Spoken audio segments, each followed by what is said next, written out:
Hello friends, welcome to ED action. இன்றைக்கி வந்து ஒரு சூப்பரான பொட்டேட்டோ சீஸ் பால் தாங்க செய்ய போகிறோம். இது ரொம்ப சிம்பிளான ரெசிபி தான், ரொம்ப நல்ல டேஸ்ட்டாக இருக்கும். இந்த வீடியோ பார்க்குறவங்க லைக் பண்ணுங்கள், ஷேர் பண்ணுங்கள், சப்ஸ்கிரைப் பண்ணுங்கள்.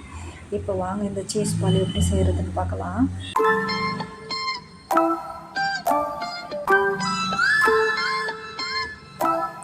இப்போ இந்த உருளைக்கிழங்கு சீஸ் பால் செய்கிறதுக்கு வந்து நான் ஒரு 4 உருளைக்கிழங்கு அளவு சேர்க்குறேங்க குக்கரில். இது வந்து இப்போ நம்ம மூழ்கிற அளவுக்கு தண்ணி ஊற்றி இதை வேக வச்சு எடுத்துக்க போகிறோம்.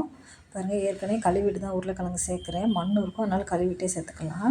இப்போ வந்து இது குக்கரை மூடி வச்சு 4 விசில் வச்சு எடுக்க போகிறோம். பாருங்கள், இப்போ நல்லாவே வெந்துருச்சு உருளைக்கிழங்கு. இப்போ இதெல்லாம் தோலை நீக்கிட்டு வந்து காட்டுறேன். பாருங்கள், எல்லாமே தோல் எடுத்தாச்சு. இப்போ வந்து நல்லா அதை மசிச்சு விட்டுறணுங்க. பாருங்கள், இந்த மாதிரி மசிச்சிடணும். கட்டிகள் இல்லாமல் மசிச்சு எடுத்துக்கிறணும், நல்லா நைஸாக. பாருங்கள், எல்லாமே மஸ்டாச்சு. இப்போ இது கூடவே வந்து ஒரு 1/2 ஸ்பூன் அளவுக்கு உப்பு சேர்த்துக்கிறலாங்க. இப்போ வந்து நான் வந்து சில்லி பேஸ்ட் சேர்க்குறேங்க. உங்கள்கிட்ட அது இல்லாட்டினா பச்சை மிளகா கூட சேர்த்துக்கிறலாம். இது போட்டோன்னா கொஞ்சம் நல்லாயிருக்கும் டேஸ்ட்டு. இப்போ இது கூடவே கொஞ்சமாக நறுக்குனா கொத்தமல்லி சேர்க்குறேன். ஒரு சின்ன வெங்காயமாக எடுத்து பொடியாக கட் பண்ணியிருக்கேங்க, அதையும் சேர்த்துக்கிறலாம். வெங்காயம் தேவைன்னா சேர்த்துக்கலாங்க, உங்களுக்கு விருப்பம் இல்லாட்டி வெங்காயத்தை கூட தவிர்த்துடலாம். பாருங்கள், இதுவும் சேர்த்தாச்சு. இப்போ இது கூடவே வந்து 3 டீஸ்பூன் அளவுக்கு கார்ன்ஃப்ளவர் மாவு சேர்க்குறேங்க.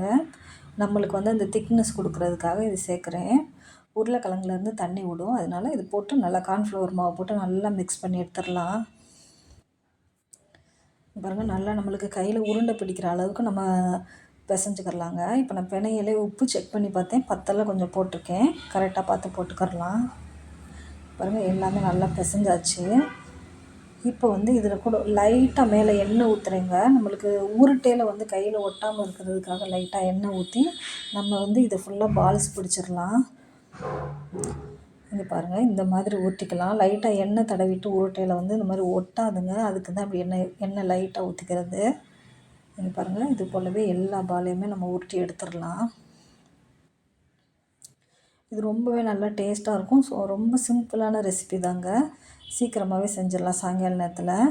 இங்கே பாருங்கள், எல்லாமே நான் உருட்டி வச்சுட்டேன். ஃபஸ்ட்டு நம்ம உருட்டிக்கிட்டு செஞ்சோம்னா கொஞ்சம் ஈஸியாக இருக்கும். இப்போ வந்து இதை வந்து நல்லா நடுவில் தட்டிட்டு நல்லா கையில் கொஞ்சம் நல்லா எண்ணெய் தடவிக்குங்க. எண்ணெய் தடவிட்டு தட்டினோம்னா நம்மளுக்கு ஒட்டாமல் நல்லா உருட்டை வரும். இங்கே பாருங்கள், நல்லா தட்டிட்டு நடுவில் கொஞ்சமாக சீஸ் வச்சு திரும்ப பால் அப்படியே உருட்டிட வேண்டியதான். பாருங்கள், நல்லா உருட்டை வருது பாருங்கள், ஈஸியாக. இந்த மாதிரி நம்ம எல்லாத்தையுமே வச்சு செஞ்சிடலாங்க. பாருங்கள், நம்மளுக்கு உருட்டுறதுக்கு நல்லாவே ஈஸியாக வரும். எல்லாமே உருட்டி எடுத்தாச்சு பாருங்கள்.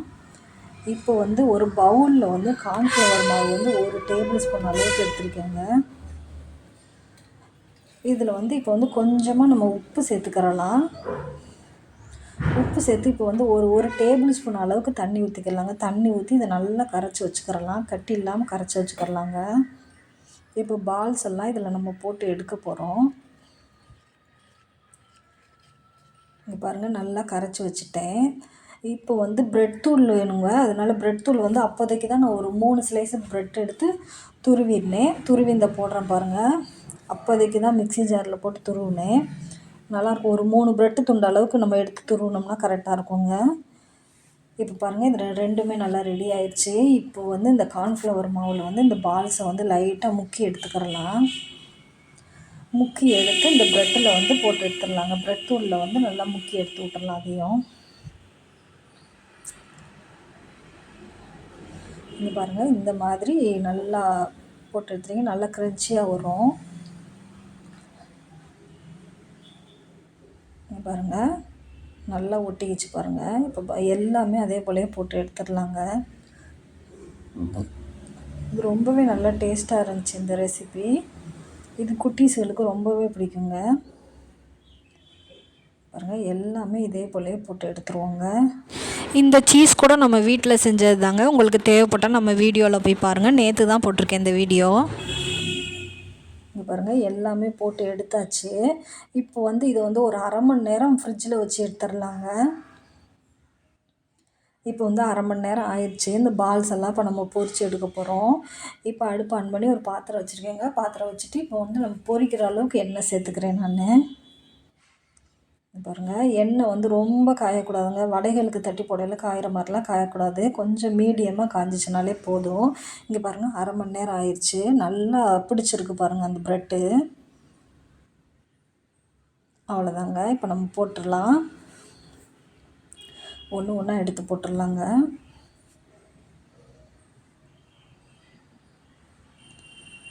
பாருங்கள், இந்த மாதிரி எல்லாமே போட்டுட்டேன். இப்போ போட்டுட்டு வந்து மீடியம் ஃப்ளேமில் தாங்க அடுப்பு வச்சுருக்கேன்.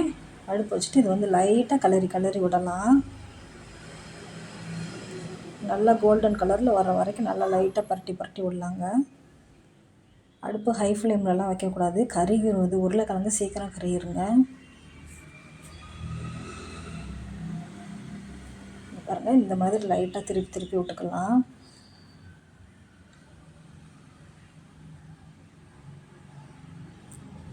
அவ்வளோதாங்க, நல்லா கோல்டன் கலராக வந்துருச்சு பாருங்கள். இப்போ எடுத்துடலாங்க, எல்லாமே எடுத்துடலாம்.